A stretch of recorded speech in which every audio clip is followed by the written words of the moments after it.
In 1994, the term Asperger's syndrome was added to the DSM-4, the Diagnostic Statistical Manual of Mental Health Disorders 4th edition, for those who don't know. Asperger's syndrome was wildly popularized amongst the medical and autistic community, and the line between Asperger's and autism became blurred and arbitrary, as whether something qualified as Asperger's or autism was largely based upon the opinion of whichever doctor was examining each individual person.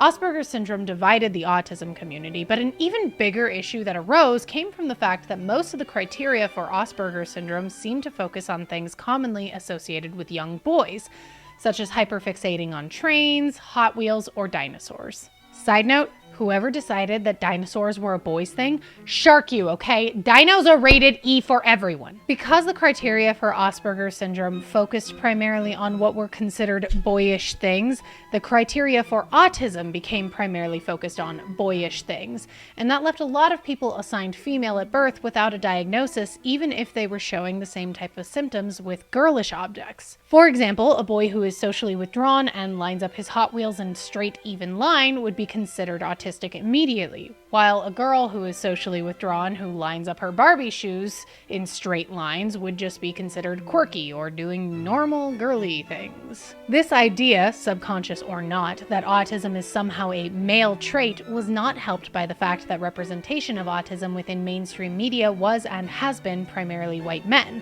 a trend that started after Dustin Hoffman portrayed the autistic character Raymond Babbitt in the 1988 film Rain Man. The combination of these societal factors has led to an image that forms in the head of Gen Xers and older millennials that autism has one specific look: white men. And if autism equals white men, then anyone not in that group is either misdiagnosed at best or faking their autism for clout at worst. As an autistic person of the Famale persuasion, this has real-world consequences for me and people like me. So let's go ahead and get into it and talk about the history of what autism looks like.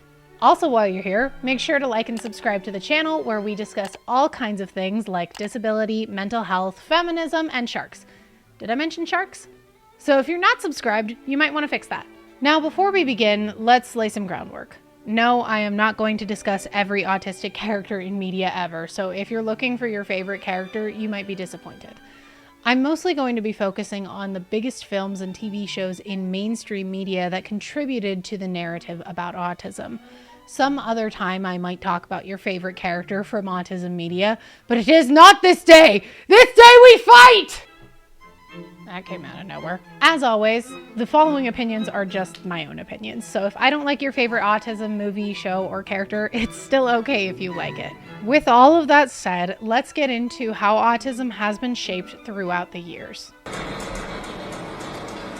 In 1988, Tom Cruise and Dustin Hoffman starred in the film Rain Man, which told the story of salesman Charlie Babbitt, who, after his father died, left Charlie one classic car and several rose bushes.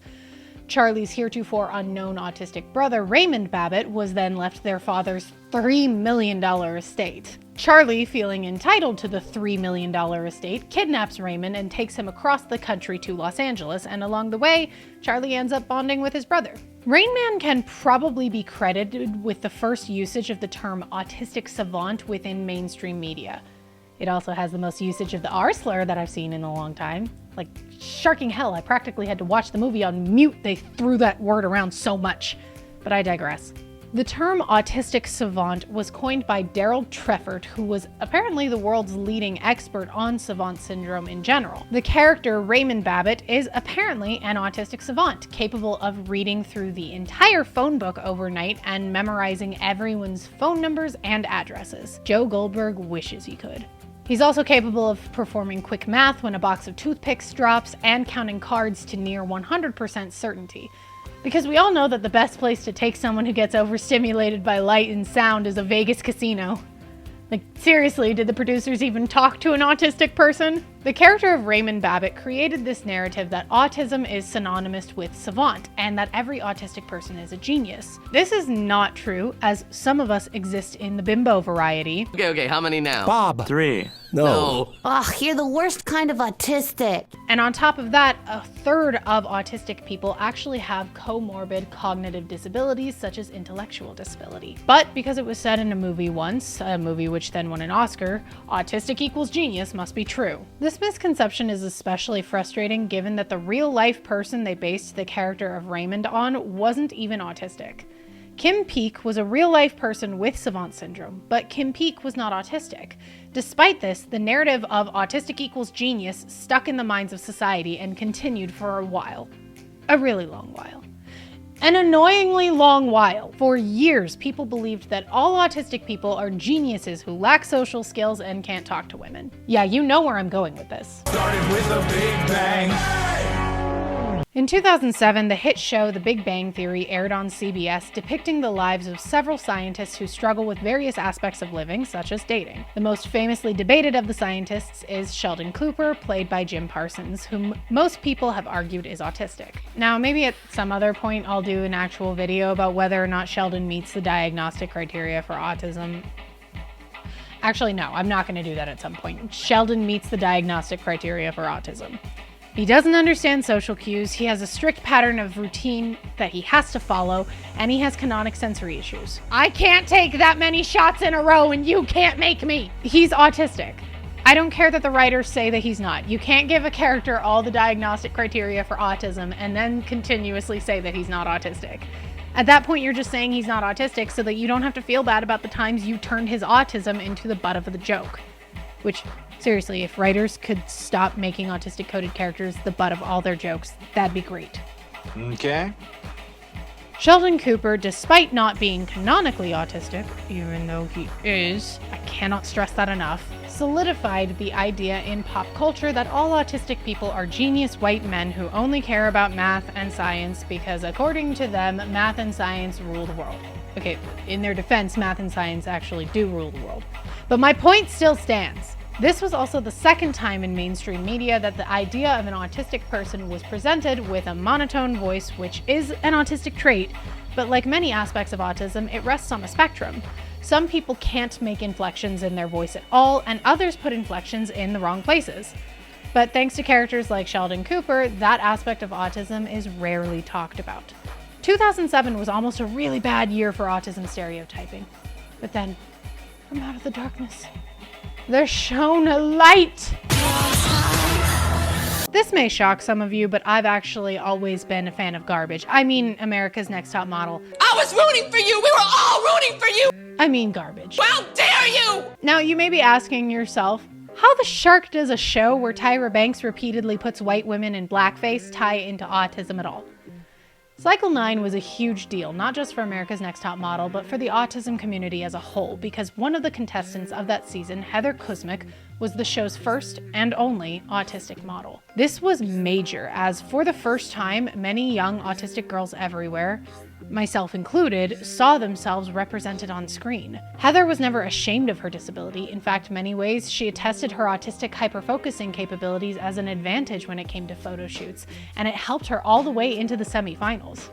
And ableism was solved forever. Okay, well, not actually. I wish, though. You see, since this was the first experience for many of a woman with autism, there was a whole lot of ableism, from the girls in the house ostracizing her and being repeatedly mean to Heather, to Heather being told that getting an accommodation for her literal disability would be an unfair advantage over the other girls. Tyra, you know she has a disability.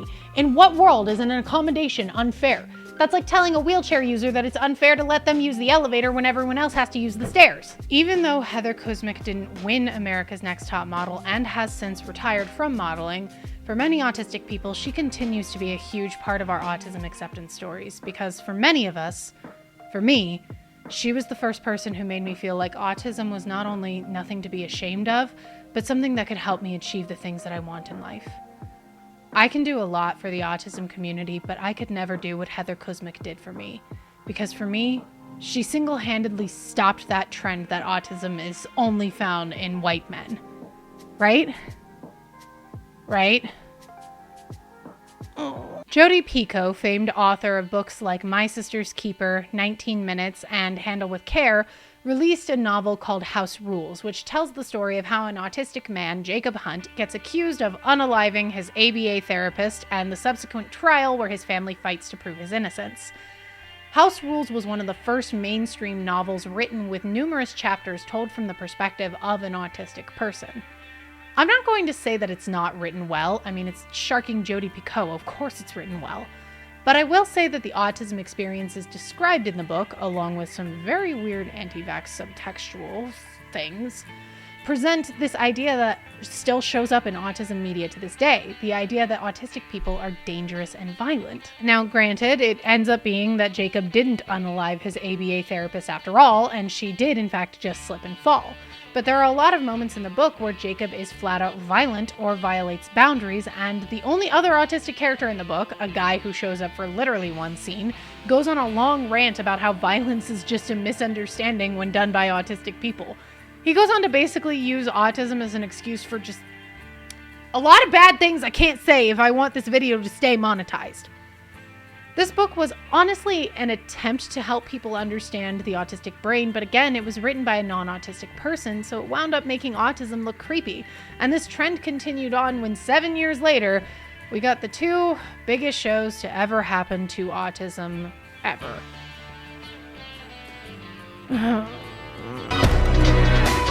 So in the year 2017, we got two shows all about autism. Two shows that I've talked about heavily on this channel. Or at least I was going to talk about Atypical, but then a whole ass writer's strike sharked over my entire posting schedule. Because I've talked about, or plan to talk about, both of these shows in great detail, I'm not going to spend too much time on them, especially since they are practically the same show in different settings. They both treat autism like it's a disorder that happens to poor little white boys everywhere that makes dating hard, while using autism as an excuse to justify violence against women or transphobia. That last one is especially funny given the large amount of trans people within the autism community. Both shows gave way to a trend that we still see in the autism community today, the infantilization of autistic white men. Neither Sam nor Sean is ever asked to be held accountable for the ways in which they make women or trans people uncomfortable. What? Jesus! It's just treated as, well, that's autism. And that's a huge problem. A huge problem that didn't really have a solution until... Contrary to what many people believe, TikTok is in fact media, and since it is media, it's relative to this conversation. And when the 2020 lockdowns happened, we all sat in our homes baking bread and watching TikTok videos, which eventually led to some of us making TikToks. Vaccines cause autism? Yes, like I mentioned before, I am in fact garbage, and I started my content creation career making TikToks during the pandemic because, like so many autistic creators, I was sick of the Atypicals, the Good Doctors, and the Sheldon Coopers. I was sick of the narrative that autism only exists in straight white men. So I grabbed my phone and I started being annoying online with everyone else. Over the last 3 years, almost 4 years now, the narrative around autism has slowly begun to change. Now when you look up autism, you no longer see Sheldon Cooper or Sean Murphy. Now you see people like Paige Lale, or Chloe Hayden, or Nicole Parrish. Love you, Nicole. Or even me. Probably not me. I don't even rank in the top 10 autistic influencers on TikTok. They ask you how you are, and you just have to say that you're fine when you're not really fine. My content is subpar at best. But still, there was finally a break to the pattern. Or was there? Have you seen it? Let's go through the top autistic content creators on TikTok. Nicole Parrish, Jay Will Float 2, Chloe Hayden. All the top autistic content creators are white. Now, for people who may be confused as to why that's important, autism is something that's found in every culture and every race of people on the planet. And yet, even though autism is found in every people of every race and gender, it's primarily only represented in people who are white. This leads to actual harm against marginalized communities, as when autism is only represented in one light, that's the only light in which we're going to see it. For so long, the look of autism was only straight white men, and that actually affected me and my autism diagnosis. My parents could tell that there was something different about me from a very young age. By the time I was 6 months old, I could hyperfocus on an entire episode of Barney for 30 minutes at a time. Since I have 4 older sisters, my mom knew that this was abnormal. So my early years were spent from going specialist to specialist, trying to figure out why I couldn't make friends with other kids, why I cried whenever I was forced to wear a squashy sweater, or why I couldn't make eye contact with anyone or even a camera. When I went to school, people kept reporting that I wasn't making any friends, I wasn't able to handle the school environment, and my constant quoting from movies was disruptive and weird. No, Dad, what about you? All of these traits are extremely stereotypical presentations of autism, and yet, because I was a girl, all these things were just labeled as quirky, when in actuality, I was disabled. When I was finally diagnosed with autism at 15 years old, the autism specialist told my mother that he was shocked I hadn't been diagnosed as autistic earlier, since I was very clearly autistic. I was denied an early diagnosis, early access to resources, and an early understanding, all because I didn't fit the look of autism. Imagine how much worse it is for people who don't look like me. The good thing about TikTok being the new medium through which we see and understand autism is that the TikTok algorithm is entirely based on what we tell it is good content. For the first time ever, we, the viewers, have control over what autism can look like. So why don't we show the algorithm that autism has many looks? It can look like men, women, non-binary people, and it comes in all shapes, all sizes, and most importantly, all colors, not just one. Hey there, thank you for watching. Be sure to subscribe to my Patreon and we will do a Patreon shout out. Today's shout out is a creator named Abigail Gaber. She is one of my longest held patrons and she is an amazing human.